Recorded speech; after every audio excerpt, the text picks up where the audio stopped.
കേന്ദ്ര സർക്കാരിന്റെ ജനദ്രോഹ നയങ്ങൾക്കെതിരെ ഇടതുപക്ഷ കക്ഷികൾ രാജ്യവ്യാപകമായി നടത്തുന്ന പ്രക്ഷോഭത്തിന്റെ ഭാഗമായി കാഞ്ഞങ്ങാട് ഹെഡ് പോസ്റ്റ് ഓഫീസ് ഉപരോധിച്ചു. ഇന്ന് യുപിഎ ഗവൺമെന്റ് ചെയ്യുന്നത് അതുകൊണ്ട് ഈ നിയമം നടപ്പിലാക്കാൻ ഗവൺമെന്റ് കഴിയുന്നില്ല. ഈ നിയമത്തിൽ കൂടുതൽ സാധനങ്ങൾ ഉൾപ്പെടുത്താൻ ഗവൺമെന്റ് കഴിയുന്നില്ല. മൂന്നാമത്തെ ഏറ്റവും പ്രധാനപ്പെട്ട കാരണം നമ്മുടെ കേരളം തന്നെ മാതൃകയാണ്. പൊതുവിതരണ ശൃംഖല ശക്തിപ്പെടുത്താൻ, PDS ശക്തിപ്പെടുത്താൻ, മാർക്കറ്റിൽ ഇടപെട്ടുകൊണ്ട് മാത്രമേ വില നിയന്ത്രിക്കാൻ വേണ്ടി കഴിയൂ. മാർക്കറ്റിൽ ഇടപെടേണ്ടത് നമ്മളല്ല, ഗവൺമെന്റാണ്. ആ മാർക്കറ്റിൽ ഇടപെടലിന്റെ ഭാഗമായിട്ടാണ് കേരളത്തെ സംബന്ധിച്ചിടത്തോളം ഒരു പരിധിവരെ നമുക്ക് വില നിയന്ത്രിക്കാൻ കഴിയുന്നത്.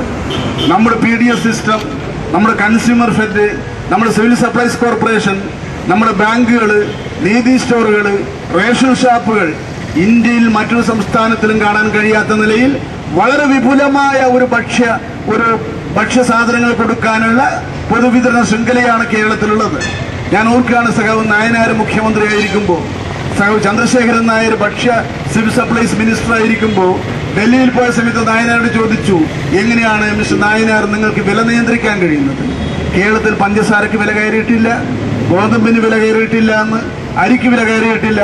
നായനാർ പലപ്പോഴും ഇംഗ്ലീഷ് തമാശയായിട്ട് പറയും. നായനാർ പറഞ്ഞു, not by PDA but by PDS. Not by PDA എന്ന് പറഞ്ഞാൽ പ്രിവെന്റീവ് ഡീറ്റൻഷൻ ആക്ട് അനുസരിച്ച് ഞാൻ ഈ നാട്ടിലെ കച്ചവടക്കാരെ അറസ്റ്റ് ചെയ്യുന്നില്ല. അതിനു പകരം PDS, പബ്ലിക് ഡിസ്ട്രിബ്യൂഷൻ സിസ്റ്റം, പൊതുവിതരണ ശൃംഖല വഴി ജനങ്ങൾക്ക് ആവശ്യമായിട്ടുള്ള സാധനങ്ങൾ ഞാൻ എത്തിച്ചു കൊടുക്കുന്നു. അതാണ് മാർക്കറ്റിൽ ഇടപെടുക എന്നുള്ളത്. അതാണ് കേരളം മാതൃകയാക്കിയിട്ടുള്ളത്. വിലക്കയറ്റം തടയുക, തൊഴിൽ ലഭ്യമാക്കുക, ഭൂപരിഷ്കരണം നടപ്പിലാക്കുക എന്നീ ആവശ്യങ്ങൾ ഉന്നയിച്ചാണ് സമരം നടത്തുന്നത്. പള്ളിപ്പറമ്പ് MLA അധ്യക്ഷത വഹിച്ചു.